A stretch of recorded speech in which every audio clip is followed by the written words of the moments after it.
So this is going to be the first of a few sort of commentary videos on the fitness industry, different topics within the fitness industry, um, yeah, and different sort of things I come across as I continue my journey in the fitness industry. Um, this one today is going to be more about how I started and where I am now.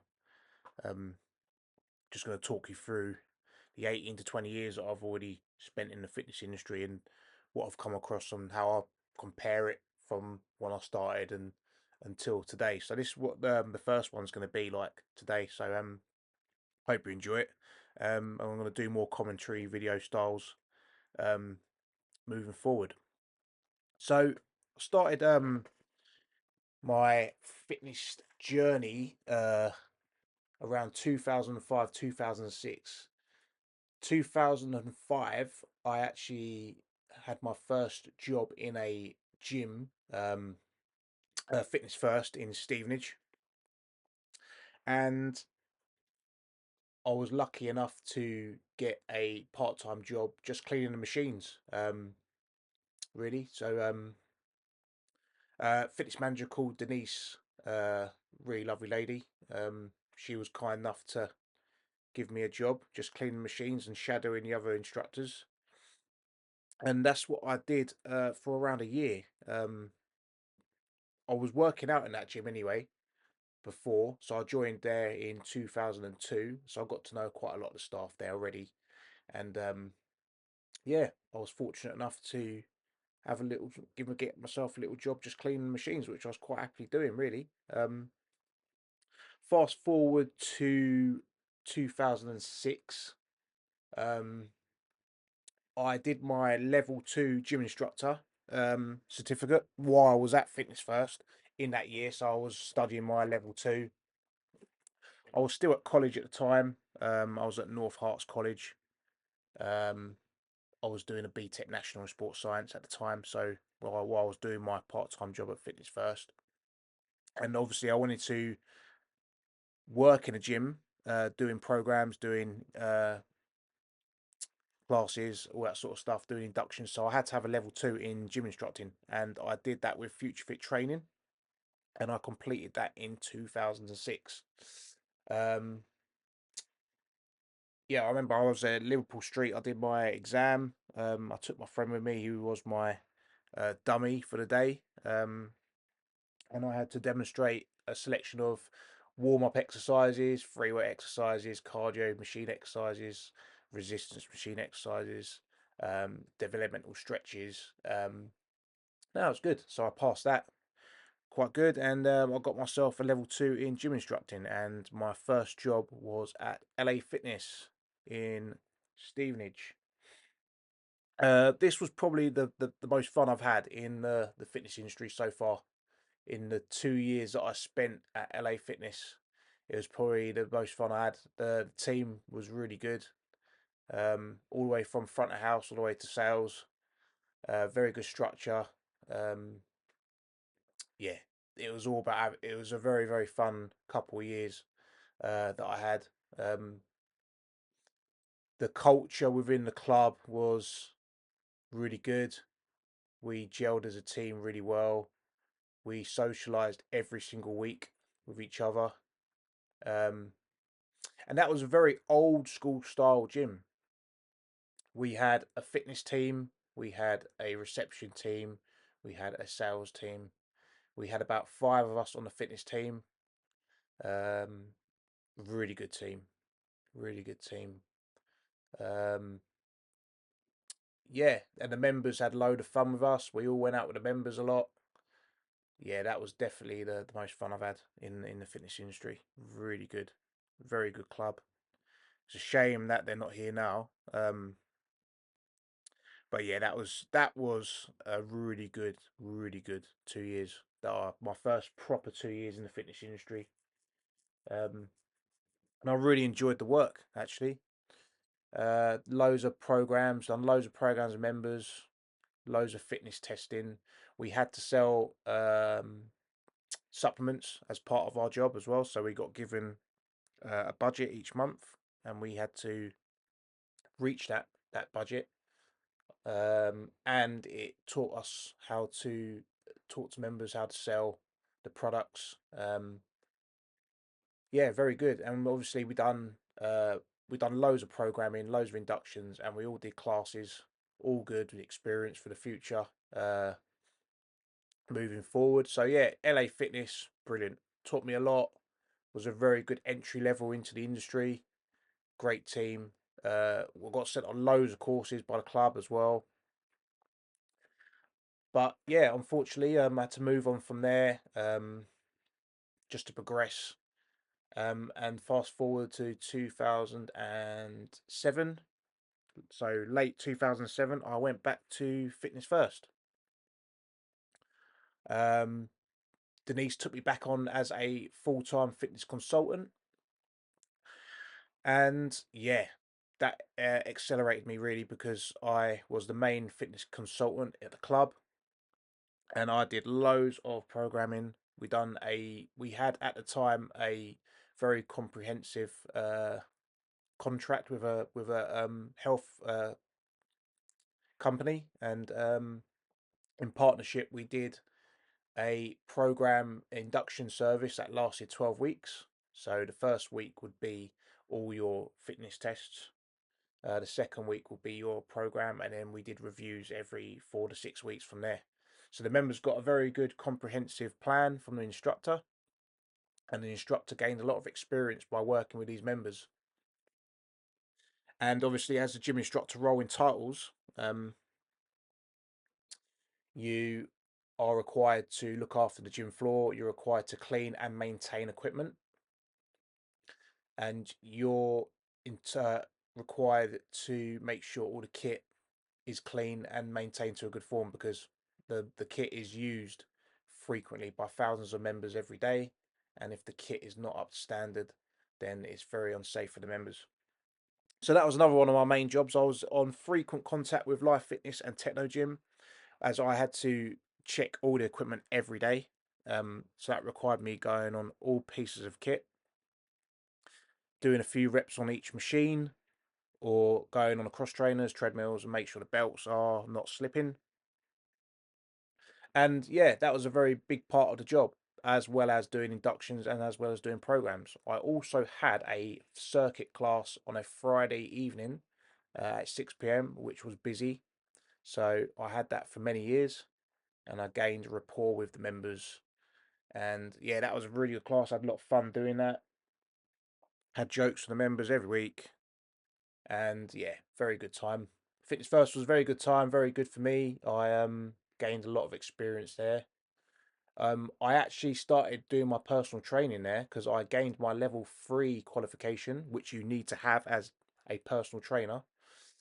I gained that actually while I was at LA Fitness, but I didn't use it at LA Fitness. I started practicing that at Fitness First.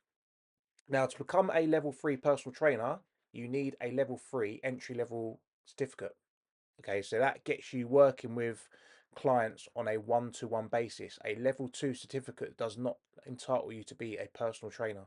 Okay, a level 2 certificate gets you in the door to be a gym instructor only, and you will facilitate the gym, maintain the gym, make sure the club is clean and tidy, and you are entitled to do basic programs on a level 2 certificate. Okay, so moving forward, level 3, the scheme was at Fitness First, I was allowed to train up to 5 clients a week, and I paid a reduced rent. So I was not a full-time personal trainer. They paid full rent. They were unlimited on how many clients they can train every day and every week, and I was on a uh, sort of budgeted uh, plan as a PT at the time. I was already a fitness instructor within the club, but they had a scheme where you can PT as well, but you were limited to how many clients you're allowed to train a week. So you was allowed 5 clients a week, and you was on a reduced rent. All right, so that was me going forward, and I did this all the way till 2013. Okay, so I was from at Fitness First from 2007 to 2013. Unfortunately, Fitness First they reduced the amount of clubs they had within the country, and they sold the Stevenage branch to True Gym. So I was at True Gym for about 3 months, and I decided this wasn't for me. Um, and in 2013, I decided to move to David Lloyd. All right, so I went to David Lloyd clubs in Stevenage, full-time personal trainer. All right, didn't we? And the scheme was there. We gave David Lloyd 8 week. Sorry, we gave David Lloyd 8 hours rent a week. So you had your way of paying rent was giving them your time. So I gave them 8 hours of my time a week, split into two 4-hour shifts, and that would be my rent as a personal trainer. And within these hours, I was required to do gym inductions, programs, uh, gym maintenance, making sure the club was tidy, free weights, general cleanliness, free weights for machines, everything was in working order, obviously, and policing the gym floor. And this was my rent going forward. This went all the way to 2018. Um, just rewinding a little bit, actually, David Lloyd. Now, I took around 5 or 6 clients from Fitness First to David Lloyd initially. And obviously, as a level 3 full-time personal trainer, you're required to go and get your clients, okay, off the gym floor, go and recruit clients. Because obviously, I'm a self-employed personal trainer here now. I'm a sole trader, and you have to fend for yourself. But to give David Lloyd credit, we were fed a lot of leads within our hours. So while we was doing our hours, we was doing inductions, and they were leads. All right. So you was you had a lot of potential there at David Lloyd, a lot of potential, which we probably took for granted a little bit. I have to say, a lot of us trainers, we had about 16 trainers there, and looking back now, that was definitely taken for granted. And a lot of people moaned about having to do these hours and having to do these programs on shift, but there was a lot of potential to get a lot of business at David Lloyd. Um, so I will say that about David Lloyd. They gave us a lot of leads,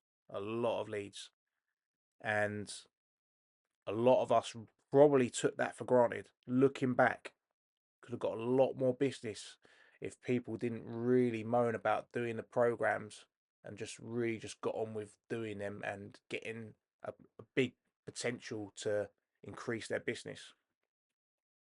But moving forward, yeah, that was David Lloyd. And obviously, we did gym floor classes as well. So, as a part of our rent, we did gym floor classes, inductions, general gym instructor work on these shifts. And that was our rent. Now, this went on until around 2018. David Lloyd decided to change their structure. So moving forward from 2018, so it's probably mid 2018, the end of 2018, or maybe the start of 2019. I can't really remember. Moving forward, David Lloyd switched from hours to a paid rent. So we switched from doing our 8 hours a week to paying a fixed monthly rent. Now, I actually preferred this. A lot of people moaned about this, but I actually preferred this. And at the time, it may sound a little bit selfish, but I had a good client base and I could afford to pay this rent. Now, a few reasons why this is better than obviously the paid out or the hours that we was doing. Number one, the rent is tax deductible, so I can put that on. I put that against my income, and I can take that off for tax. That will help me with my tax, and with the hours, that's 8 hours you could be training your clients. All right, so for me, the rent was a blessing for me. You know, I as much as I liked working at David Lloyd, I'm a sole trader. I do not want to have to be under David Lloyd. When you're doing the hours, you kind of feel like you're under their umbrella. And as much as I don't mind that, I'm sole trader and I'm running my own business. And with the rent, that took you away from that. And you kind of feel like you're employed, but you're not employed under the hours. It was a weird situation because they kind of had you when they wanted you, but they didn't when they didn't. It was weird. So I felt better being on a rent where I was completely independent. And I would advise many trainers to go that way because initially it was good. If you're trying to build your business, that's a brilliant entry level. But if you're looking to escalate your business, go for rent because you'll be completely independent. And obviously you're fighting for your business anyway, so you're gonna make it what you want. And obviously the money you spend on rent is tax deductible. So I'd completely recommend going that way if you can. But anyway, so we did this until COVID come in 2020 spring. This was the case, and obviously we all shut down for many months. Gyms were out of action for 9 months in total during COVID, and we was in and out of gyms in between that many times. So we would go back to the gym, and then the government will shut the gym down again. We'll go into another mini lockdown, and when this happened 2 or 3 times, in April 2021, David Lloyd announced that we're changing their structure once again, and that they were going in house. So this meant that they were going to take the PTs under their wing, and then a percentage split would be the new structure. This did not work for me, so I left swiftly. Me and my colleague left swiftly. Within 2 weeks of that announcement, we left. It just was not going to work. No offense to anyone that was in the management structure there. It's not their fault. It's a company decision. But it was not going to work for me. And I've got bills to pay. I've got a family. And quite frankly, I was insulted by what was offered. And I left.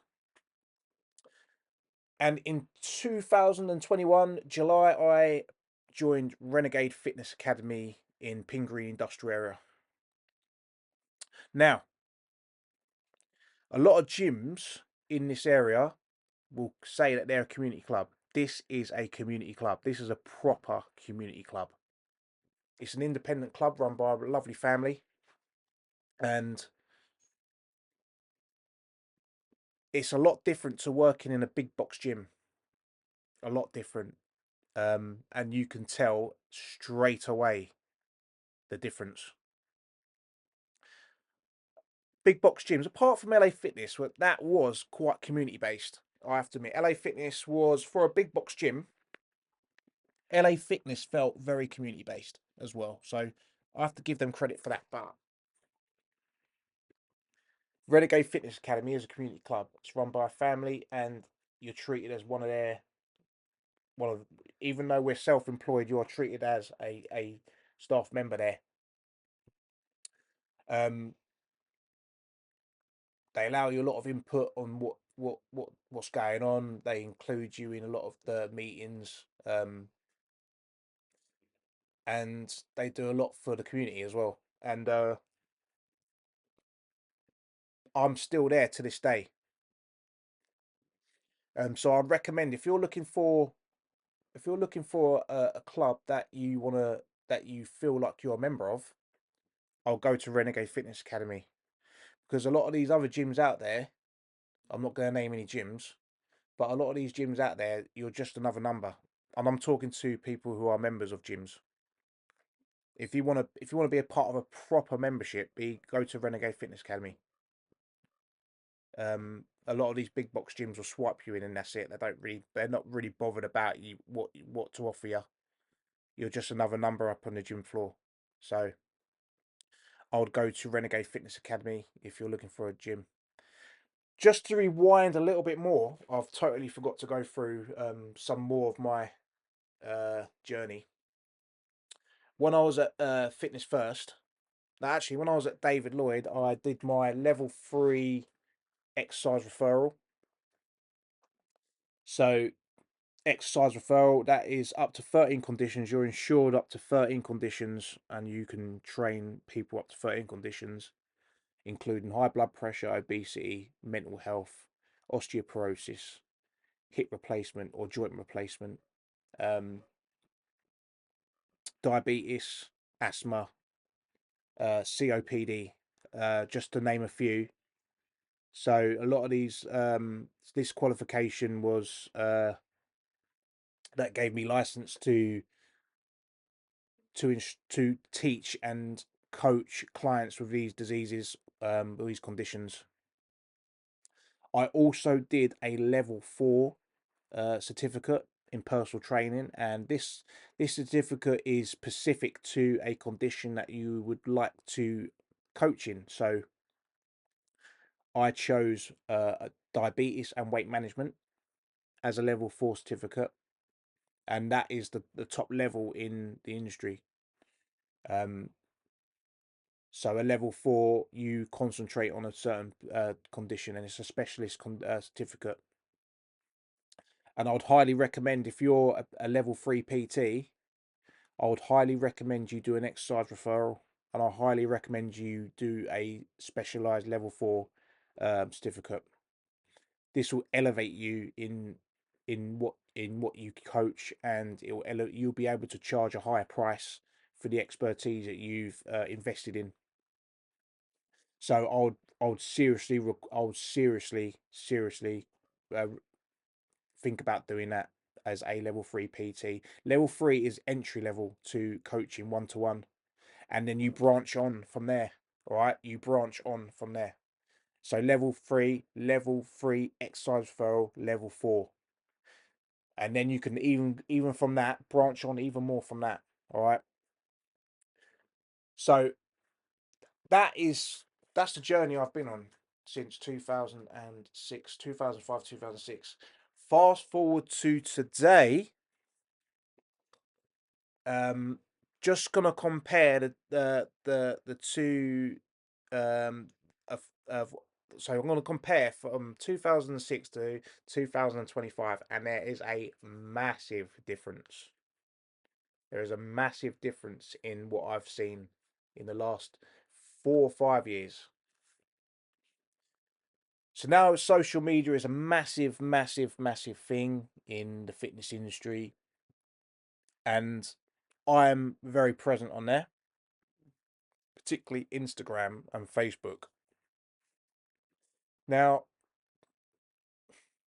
what I've seen now recently is a lot of people who are not qualified are now calling themselves coaches or personal trainers,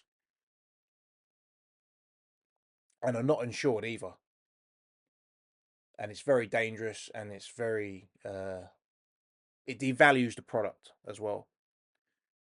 So you're getting people calling themselves fitness coaches on Instagram. For instance, they might call themselves Lee Fitness, or they might call themselves Wendy Fitness, and they might not necessarily have any qualifications or insurance to coach, but they're doing online coaching, and they're giving out these programs and advice, and they could potentially be injuring and hurting clients, particularly people with special population who have conditions that they don't know about.